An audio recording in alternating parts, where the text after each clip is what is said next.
Hello. So ఇప్పుడు వచ్చేసి మనం వెజిటేబుల్ ఆమ్లెట్ చేస్తున్నాం. యాక్చువల్గా దీన్ని చైనీస్లో ఎగ్ ఫియాన్ కూడా అంటారు.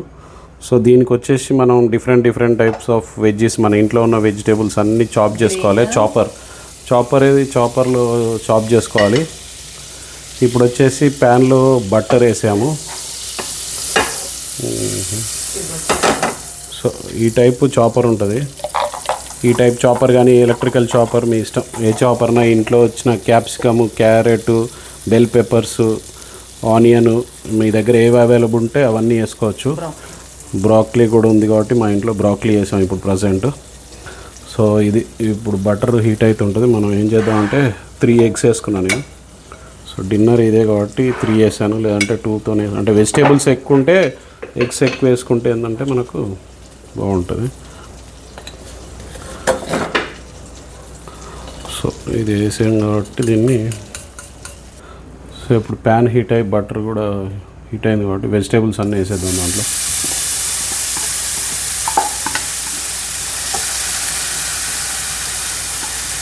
కొద్దిగా ఏంటంటే పచ్చి ఇదంతా వేయదాకా మంచిగా ఫ్రై చేయించుకుంటే పచ్చి స్మెల్ అంతా పోతుంది. లైట్గా సాల్ట్ కూడా వేసుకోవాలి దీంట్లో. సాల్ట్. సో ఇది కొద్దిసేపు మూత పెట్టి మంచిగా ఫ్రై అయ్యేదాకా ఒక 2-3 minutes వదిలేద్దాం. వెజిటేబుల్స్ అన్నీ కుక్ అయిపోయాయి. ఇప్పుడు వచ్చేసి మనం ఎగ్ ఇంతకుముందు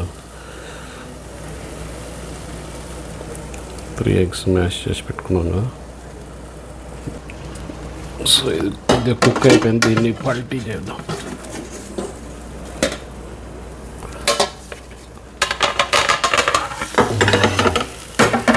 అంటే కొద్దిగా హెవీ ఉంటుంది కాబట్టి మనం ప్యాన్తో అంటే దీంతో తిప్పాలంటే కష్టము. అందుకనే కొద్దిగా డిఫరెంట్ స్టైల్ వాడాను. ఓకే. సో లైట్గా చిల్లీ ఫ్లేక్స్, ఇది ఇంట్రెస్ట్ ఉంటే వేసుకోవచ్చు, లేకపోతే లేదు. ఒక చీజ్ 1 వేసుకోండి, 2 వేసుకోండి, తినేది మీరు, మీ ఇష్టం. సో నేనైతే 1 వేసుకుంటున్నా cheese.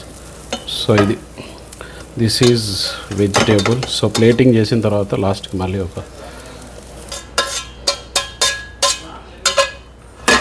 So vegetable omelette ready with cheese.